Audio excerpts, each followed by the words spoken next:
그냥 얼굴 하나 턱 올려놓은 듯한 그런 느낌이 들어요. 산 전체가 그냥 불상이다 보니까 굉장히 거대하고요, 굉장히 개성 있고요, 굉장히 파격적인 그런 모습들을 가지고 있다. 고려 불상의 어떤 특징인 것 같습니다. 네. 그 다음에 이제 불탑을 보죠. 불탑은요, 여주에 고달사지 승탑이 있어요. 여주에 고달사지 승탑. 여러분들이 승탑이라고 하는 거 알고 계시죠? 네, 승탑. 그 부처님이 아니라 스님의 돌아가셨을 때 그 사비를 모셔놓은 탑. 신라 말기부터 이제 그러니까 삼국시대, 그러니까 후삼국시대 통일신라 말기부터 왜 선종이 유행한다 그랬잖아요. 네, 흔적들이 남아있는 것이죠. 그 다음에 이제 충주에 있는 정토사지 홍법국사 승탑. 네, 요것도 역시 요거 이제 국가가 뭐냐면 국립중앙박물관에 있다는 이야기예요. 지금 충주에 있지 않고 있다는 이야기죠. 이것도 승탑. 이런 승탑들이 초창기에 아직까지는 그 선종의 영향이 좀 더 있는 것 같아요. 네, 이런 모습들이 지금 보이고 있고요. 그 다음에 그 인쇄물을 보면요, 초창기 인쇄에서는 역시 뭐니 해도 목판과 활판을 좀 나눠봤을 때 목판봉 같은 경우는 나무로 만든 거 아닙니까?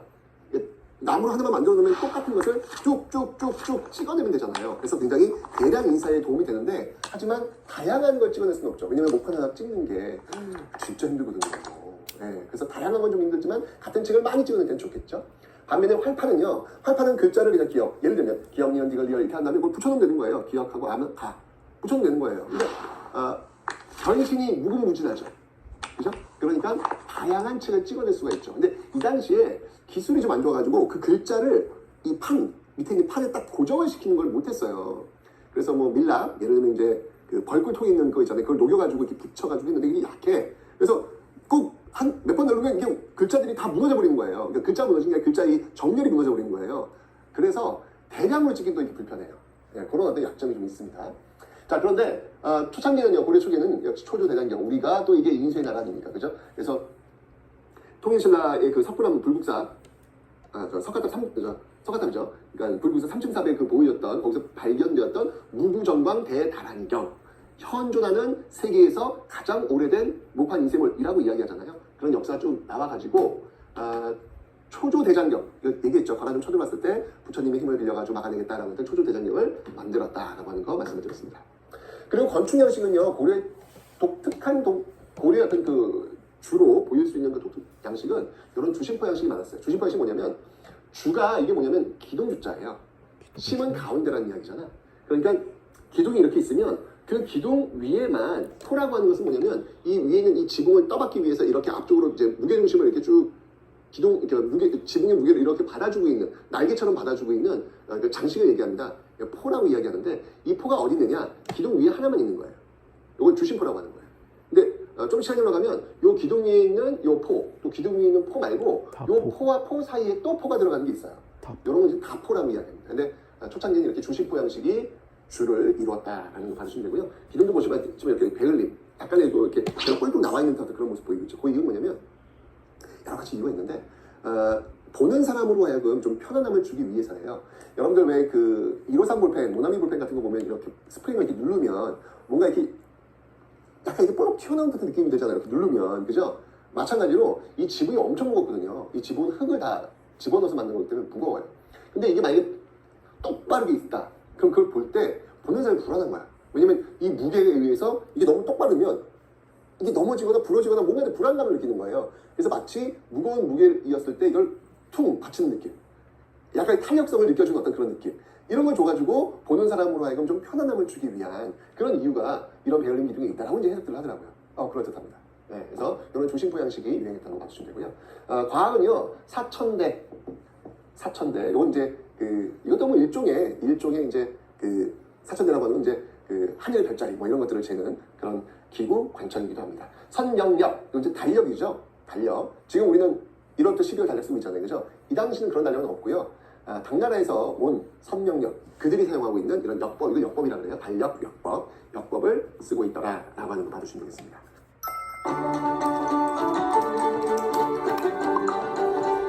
자, 그러다가 이제 중기로 넘어옵니다. 중기로 넘어오는데, 이 당시 이제 불상회화, 이제 초기의 호족들의 어떤 그 진취적인 어떤 이런 모습들, 이제 이들이 문벌이 되면서 조금은 보수화되고 조금은 이렇게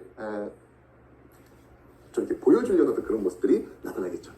자, 이때 그 불상 중에 대표적인 게 있어요. 앞에 초창기 불상은 우와 엄청 크고 막 거대하고 막 그랬잖아요. 철불도 있었고. 근데 이때 불상은 이제 좀 안정화가 되면서 상당히 그 통일신라 그 안정기에 만들어졌던 석굴암 본종굴과 같은 어떤 그런 모습들이 나타나요. 그러니까 초기의 어떤 파격과 거대한 이런 거에 탈피해가지고 굉장히 석굴암 본종굴과 유사한 모습들을 보여주고 있습니다. 그 대표적인 게 바로 영주 부석사의 소조 아미타 열의 좌상이라는 거예요. 영주에 있는 경상북도 영주에 있는 부석사에 소조라고 하는 흙으로 만들었다는 얘기예요. 흙으로 빚어가지고 이렇게 만들었다는 얘기죠. 아미타 열애. 아미타 부처는 뭔지 알죠, 여러분들? 극락세계 관장하는 부처님이 앉아있다라는 건데 이 부석사는 누가 지었다고 그랬어요? 예, 바로 통일신라 승려, 바로 의상이 지었다라고 유명하죠, 여러분들. 예, 화엄종을 또 발달시켰던 그런 승려였습니다. 그런데 이 영주 부석사 소조 아미타 열의 좌상, 이 부석사에 있는 건데요. 제가 이것만 생각하면, 이것만 보면, 지금 사진 떴지만, 제가 이것만 보면, 머리가 너무 아파요.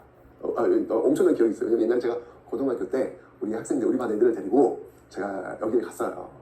저희 답사반 애들 데리고 간 거예요. 저는 아침 그 예불을 좀 굉장히 경건하거든요. 아침 예불. 한 새벽 3시면 일어나시는 것 같아요. 새벽 3시부터. 그때부터 이제 한 준비하시고 한 새벽 4시나 4시 반쯤이면 예불이 시작됩니다. 그걸 좀 보여주고 싶더라고요. 그래서 답사부 애들을 깨웠죠. 이 남자분들 안 일어나. 정말 야! 밝게 해줘라. 야! 일어나. 야! 일어나. 라고 해가지고 정말 이 손에다 이 보삐를 이렇게 꿰고 막 억지로 끌고 올라가듯이 올라갔던 그런 기억이 납니다. 그때는 그 새벽에는 또 입장료 안 받더라고요. 보니까. 그래서 올라갔는데 그래서 이제 승마도 말씀드리고 저희가 새벽 예불을 좀 동참하고 싶습니다. 그러니까 뭐 종교와 상관없이 그냥 보는 거죠. 문화유산을 보는 거죠.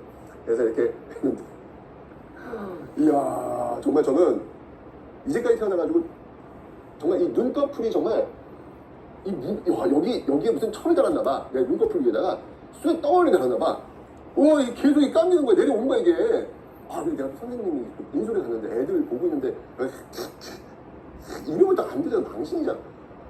무슨 일이 있더라도 눈꺼풀을 들어 올리려고 정말 내가 천하를 사는 느낌. 너무 무거운 거예요. 막 거기서 눈을 깨딱 뜨면 그 앞에 소조 아미타 열의 자상이 나를 이렇게 바라보고 있더라고. 지켜보고 있다. 그래서 제가 전국에 있는 많은 불사를 봤는데 제가 이 소조 아미타 열의 좌상만 그러면 제가 믿지를 못합니다. 제가. 왜냐면 저와 거의 전쟁을 하시면서 봤기 때문에 그런 기억이 있습니다. 문화유산이라고 하는 건 여러분들 문화유산 그 자체도 중요하지만 저는 그 문화유산을 만나기까지의 그 과정, 그 과정에서 있었던 사람들과의 어떤 그 재밌는 이야기 그런 것들이 저는 여행이고 답사인 것 같아요. 그래서 여러분 좀 많이 떠났으면 좋겠다는 생각이 듭니다. 이 부석사는 최고의 젖집, 대한민국 최고의 젖집입니다. 네. 자, 불탑에는요 다각 답층석탑이 있습니다. 네, 요건 제가 앞에서 왜 그 상원사 이야기하면서 언급했던 그 사찰입니다. 상원사는 이제 통일신라의 그 종 이야기하면서 했고요. 고려인데 고려는 이게 굉장히 파격적이에요. 개성기가 있다니까. 그러니까 삼국시대 통일신라 시대 그 신라의 어떤 그 탑들을 보면 3층이 일반적이잖아요. 3층이 그죠?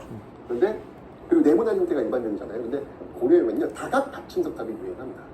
그래서 대표적인 평창에 있는 월정사 팔각정석탑 여기는 여러분들 겨울에 가셔야 돼요. 겨울에 눈 오는 날 가셔야 돼요. 눈이 오는 날. 여기 월정사에 그 들어가는 입구에 들어가는 그 전나무 숲길이 있어요. 환상이 눈이 쫙 내리잖아요. 아침에 일찍 가세요. 그러면 아무도 그 길을 밟지 않았어. 그럼 그 하얀 눈길이 쫙 게다가 전나무 얼마나 푸른 게 그냥 쭉쭉쭉 너무 잘생겼어요. 이거는 그 하얀 눈 위에 그 푸른 쫙 뻗어 있거든요, 여러분들. 누구랑 가느냐? 연인과 함께 가십시오. 거기서 뭘 하느냐?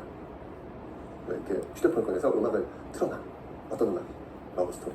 라라라라라라라라 나 잡아봐 하면서 눈에서 이렇게 딱 눕는 거 그거 하셔야 합니다. 잊지 마십시오. 포인트입니다. 무조건 그 두 분은 되십니다. 네. 문화유산 설명은 안 하고 너무 좋아하시구나 여러분들. 단 그렇게 해서 여기 월정사 8각 9층부터까지는 봐야 돼. 남자분들 특히 욕심내면 안 돼. 그래서 최 선생님이 여기서 이렇게 상원사까지 올라가라고 했던데 그럼 깨집니다. 네, 너무 힘들어요. 그런 건 하지 마세요. 네, 그건 따로 나중에 결혼하시면 그때 오시기 바랍니다. 상원사는 여기까지. 네, 여기까지 가는데 저기 그 산책 기분밥 뭐 이런 데 받지 말아요. 그러니까 이렇게 찍으시고, 러브스토리 찍으시고, 산책입니다. 된다, 이거 된다. 아셨죠? 네, 좋습니다. 자, 그 다음에 공예는 뭐, 나전칠기, 그 다음에 순청자. 나전칠기, 여러분, 이게 옛날에 우리 옛날에 우리 집에도 이렇게 있을 때, 옛날에는 그 저희 부모님 세대에서 이렇게 결혼을 한다 그러면 적어도 장롱을 이렇게 사올 때 장롱에 그래도 이 나전 칠기가 돼 있는, 나전 칠기가 뭐냐면 여러분들 전복 같은 거 있잖아요. 전복 드시고 나면 그 껍질 있죠. 껍질 어때요? 영롱하지 않습니까? 전복 먹느라고 그런 거 보지도 않지. 좀 봐요. 그러면 그 표면이 굉장히 영롱해요. 네, 그 껍질 같은 것들을 이용해가지고 이렇게 이제 문양을 만들어서 붙이는 겁니다. 야, 옛날에 저 유치원 때 그 장롱이 있었어요, 저희 집에. 그때는 시기까지는 그런 것들을 가져간다고 해가지고 있었는데 지금은 이제 없죠. 근데 그게 지금은 굉장히 비싸더라고요.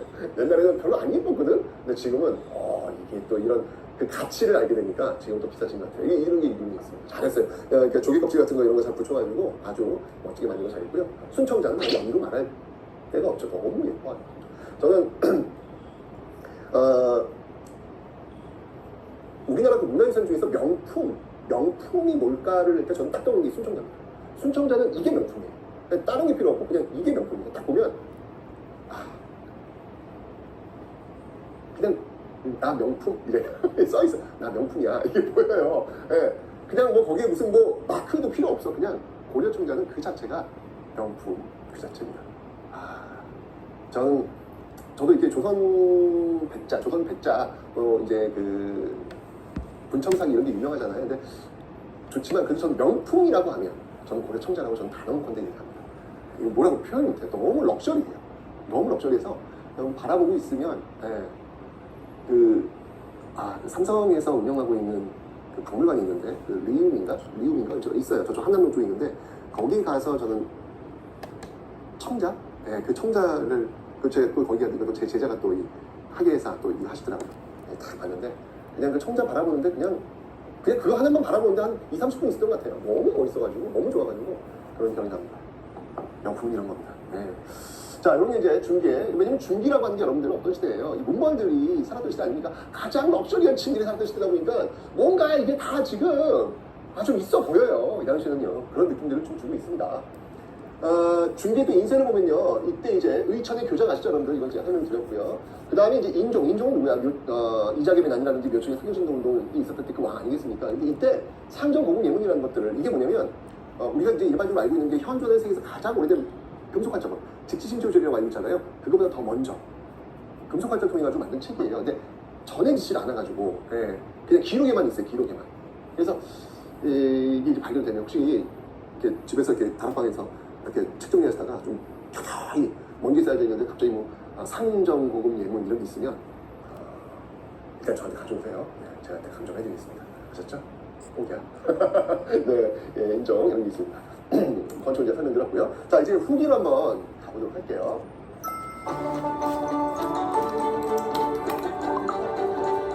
자, 불상에서는요, 이 당시에 보면 불화가 고려 후기에는 불화가 저 정말 고려 불화는 고려인들은 다시 한번 이 사람들은 머리에서 발끝까지 명품족들이야.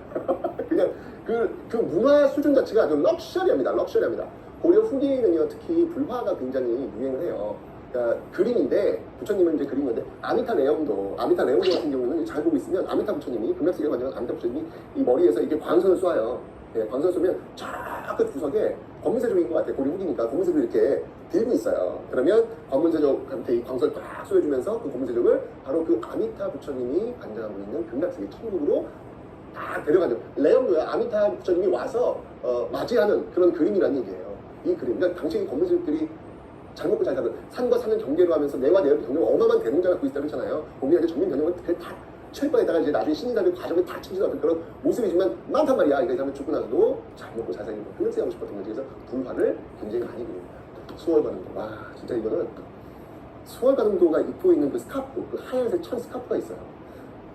제가 이 수월관음도 앞으로 제가 경험을 더 보지 못했어요. 왜냐면 진짜 스카프를 쓰고 있는 것 같아. 근데 그건 그림이거든요. 너무 섬세해. 야, 계속 이렇게 봤다. 이거 뭐야? 진짜 그린 거야? 와. 근데 여러분들 이 불화가 대부분 일본에 있어요. 네. 좋은 건 알아. 좋은 건 알아.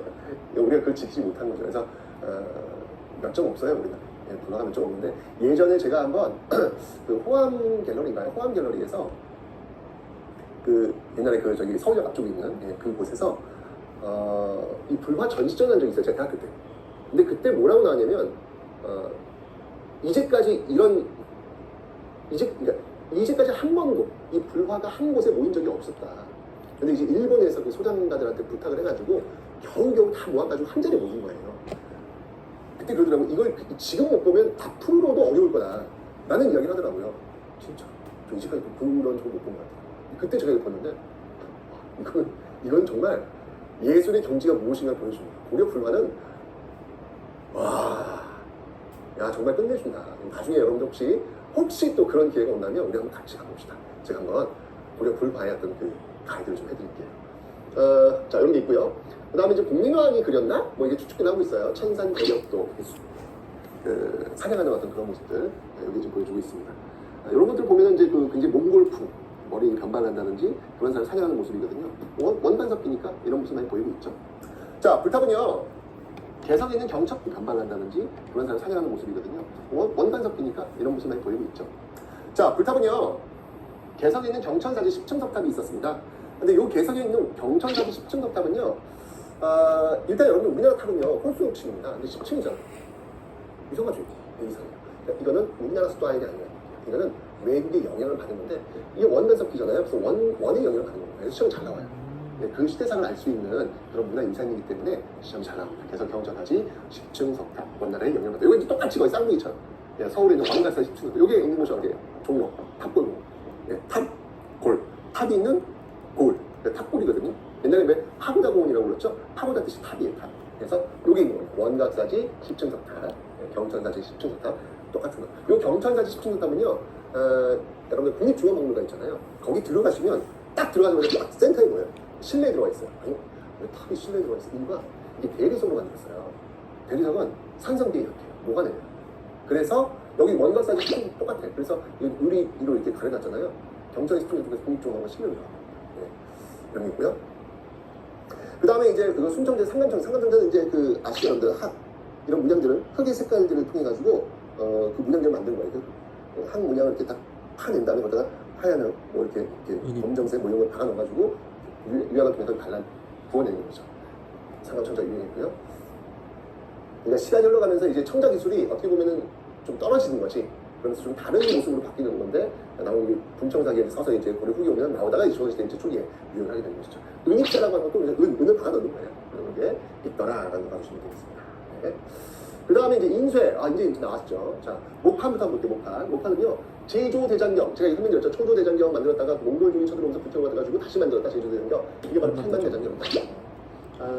정말 이거는 정상 부자체입니다. 판이 8만 개가 넘어요. 글씨를 하나 쓰면 한 글자 쓰고 3대 전환. 또 한 글자 쓰고 3대 전환. 그냥 좀 불신이 있어야 가능한 일이 아닐까라는 생각이 드네요. 네, 온전히 부처님을 향한 그런 마음이 적혀 있는 것 같습니다. 경남에 있는 합천의 인사공원도 있고요. 유네스코 세계 기록 유산으로도 지정되어 있죠. 직지심체오전은요, 현존한 세계에서 가장 오래된 검정가자고인데요. 청주, 옛날에 구주 오소경에서 성원경에당한 것이죠. 흥덕사에서 제작을 했습니다. 유네스코 세계 기록 유산 마찬가지인데 이 직지심체 요절 같은 경우도 이것도 참 발견된 걸 보면 대단해요. 그 박병선 박사님이라고 계세요. 박병선 박사님. 여자분이신데 이분이 프랑스에 유학을 갔어요. 유학 가는 목적은 뭐냐면 왜 여러분들 경인 양요 때 이제 배울 거예요. 프랑스가 쳐들어와요. 우리나라를 쳐들어와가지고 우리나라 그 강화도에 있는 의궤 그 임금과 관련된 모든 기록들이 굉장히 중요했거든요. 그 의궤를 약탈해 갑니다. 그리고 이제 시간이 흐른 거죠. 그리고 이 박병선 박사의 미션은 뭐냐면 깊이고 프랑스가 훔쳐갔던 저 의궤를 찾아오겠다. 이게 박병선 박사님의 미션이었어요. 인생을 살면서 이런 미션 하나 갖고 사는 거는 참 의미가 있는 것 같아요. 네, 저희 미션. 저희 미션은 세계사 영상 클립 만들어서 학교에 저작권 없이 누구나 쓸 수 있도록 하는 거. 뭐 이런 거 저도 한번 따라쟁이처럼 해보려고요. 어쨌든 그래서 이 프랑스 그 도서관에 거기 취업을 하세요. 이거 뭐지? 취업을 찾아야 될 거 아니야. 국립 그 도서관에 있을 테니까 찾아야 될 거 아니야. 취업을 해가지고 거기서 계속 찾는 거예요. 그러다가 그것보다 더 놀라운 걸 먼저 찾아요. 그게 뭐냐면 이건 직지심 치우죠. 뭐야? 현존하는 세계에서 가장 오래된 금속관점은 아니야? 이걸 찾아내가지고 세계에 알리게 되면서 인정을 받죠. 그치지 않고 계속 찾다가 의미를 찾아내네. 드디어. 결국 이것 때문에 결국 이제 그 도서관에서 이제 해보고 싶다. 이런 도서관의 자산들을 왜 네가 알리느냐 해가지고 해고가 됩니다. 결국 이 의궤 중 일부는 지금 우리나라에 임대 형식으로 들어갈 수 있는데 이게 주진 않고요. 이것도 말도 안 돼. 프랑스 진짜 문명가 약탈에 갔으면 돌려줘야지. 직지신치로저는 약탈에 갔는지 안 갔는지 몰라요. 일반적으로 노트스에 갔으면 그 매입을 해가지고 사서 간 걸로 일단 나와 있는데, 근데 이 의궤 같은 게 명맥 약탈이거든요. 그럼 돌려줘야지 주인한테. 장물 아니야 장물. 장물을 왜 주인을 갖고 있다가 왜 임대 형식이라고 돌려주냐고. 이거 진짜 여러분들 프랑스나 그 영국에 가시면 루브르 박물관 또 영국 대형 박물관 어마어마하죠. 그거 약탈품들 어마어마하게 많습니다. 부끄러운 줄 알아야 돼 사실은 이거. 이제는 이 세계인들의 어떤 문화적 인식 자체가 많이 올라와 있기 때문에 옛날엔 대형적인 힘이야, 이게 프랑스의 힘이야 이게 보여줬는데 이제 그걸 바라보는 사람들의 시선 자체가 다 달라지고 있어요. 와 이거 훔쳐왔다 이게 옛날에 우아했는데 지금은 이러면서 무슨 뭐 신사에 나가 이런 시선들이 지금 나오기 시작하고 있기 때문에 제가 볼 때는 돌려주는 게 뭘 낙탈이 왔으면 훔쳐왔으면 돌려줘야지. 저게 맞는 것 같아요. 근데 여러분 그건 있어요. 무조건 돌려봐야 된다, 돌려받아야 된다. 이거는 우리가 그 정도의 수준이 안 됐다면 굳이 그럴 필요도 없겠다는 생각이 들어요. 사실은 직지심치우절이 프랑스 그 박물관에 전시되어 있기 때문에 세계 많은 사람들이 와가지고 분명히 여기 써있거든요. 이건 한국 거라고요. 한국 제한테도 써있어요. 이런 거. 그러니까 어떤 외교적인 어떤 그 홍보, 외교 대사로서의 또 홍보 역할도 충분히 하고 있거든요. 그런 것들은 좀 여러분들이 고려하실 필요가 있겠다. 무조건 내가 포메이 잘 정리도 못하고 잘 전시도 못하면서 무조건 내가 갖고 있는 그거는 그 문화유산을 사랑하지 않는 거랑 마찬가지입니다. 그러니까 우리가 이제 그 정도의 수준이 빨리 돼야지. 그죠? 아직도 우리나라 문화유산 아직도 해석 못한 집들이 너무나 많이 있어요. 그것부터 합시다. 네. 자, 이런 게 있고요. 그 다음에 건축을 볼게요. 자, 안동, 그러니까 이게 이제 현존하는 가장 오래된 고려시대 목조 건축물들이에요. 대표적인 이제 안동 공정사 극락전이 있고, 예산 수덕사 대웅전이 있고, 영주 부석사 무량수전이 있습니다. 안동 공정사 극락전은요, 정말 단아한 모습이에요. 근데 솔직히 제가 아직 그 시선, 이 미술품을 바라보는 시선 자체가 좀 제가 아직은 발달이 안 됐나 봐요. 저는 좀 별로였어요. 그러니까, 이게 가장 오래된 그 이 목조 건축물에 좀 기대가 갔는데, 뭔가 빡 와닿지가 않더라고요. 그냥, 단아하구나. 단순한 이구나. 뭐, 이렇게 접근은 됐지만, 그렇게 저를 오래 머무르게 하지 않더라고요. 좀 더 공부를 하면 좀 달라지지 않을까라는 생각이 듭니다. 예산 수덕사 대웅전, 우와! 이건 진짜 보면 내가 정말, 옆에서 봐야 돼요. 왜냐면, 그, 앞에 지붕에서 보여지고 있는 이 라인 자체가 마치 학이 날개를 쫙 피고 올라가는 어떤 그런 우람이 있어요. 이거 옆에서 바라보면 기가 막혀요. 저는 이거 보러 갑니다. 그거 수덕사 대웅전에 있는 그 라인 보러 갑니다. 너무 멋있어요. 너무 괜찮아요. 근데 제가 자주 못 간 이유가 저는 좀 이렇게 조용한 절을 좋아해요. 이게 막 시끌벅적 이런 절보다는 그냥 내가 가서 그냥 자연의 소리를 좀 들을 수 있는 그런 사찰인데 예산 수덕사 쪽은 그 앞쪽이 이렇게 너무 이렇게 관광 쪽으로 많이 발달돼 있어가지고 왜냐면 그 길을 이렇게 걷고 있는 게 전 힘들어요. 그래서 자주 못 갑니다. 하지만 아까 제가 영주 부석사 보셨죠. 제가 최고의 절집이라고 하면 이 영주 부석사 무량수전 여기가 아까 그 베어링 기둥이고요. 이 건물 안에 들어가시면 거기에 부석사 소주 아무 때 열이 져서 앉아 있는 거예요. 제가 이 건물에 들어가가지고 거의 고문당했다고 제가 말씀했잖아요. 너무 잠이 와가지고 최고입니다.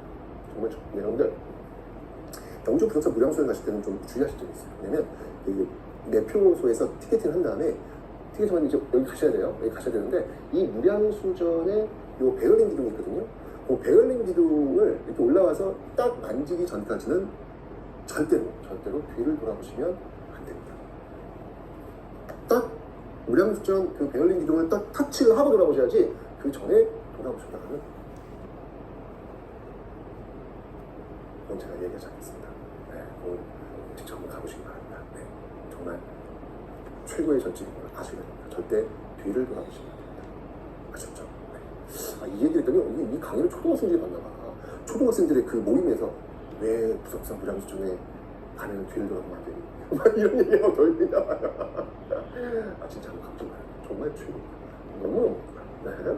그러다가 이제 여기 다 주심포 형식이에요. 다 주심포 형식이었는데 유해관들 있잖아요. 후기에는 다포 양식 등장합니다. 황해도의 성불사 임진전이라고 이런 다포 양식을 제가 설명드렸어요. 등장한다는 거. 그리고 이제 그 고려 후기가 되면 앞에서 고려 전기에는 그 성명력, 당나라 달력을 썼잖아요. 근데 원만 섞이다 보니까 원나라 달력입니다. 이 수시력을 쓰고 있다. 청정대.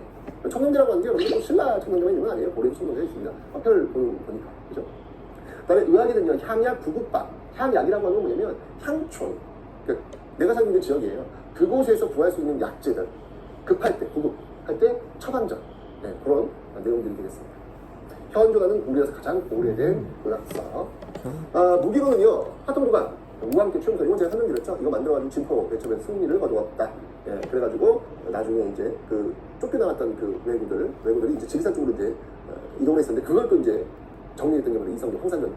그래서 남원 쪽 대표였다라고 제가 설명드렸던 기억이 납니다. 네, 좋습니다. 네, 이렇게 해서 고려 문화를 한번 살펴봤어요. 저는 진짜 이 갑사 때 그 추억, 기억 이게 너무너무 오래 남아가지고 여러분도 한번 이런 공간에 한번 가보시라라는 말씀을 다시 한번 드리겠습니다. 자, 이제 고려시대 끝났고요. 자, 조선시대로 한번 들어가 보도록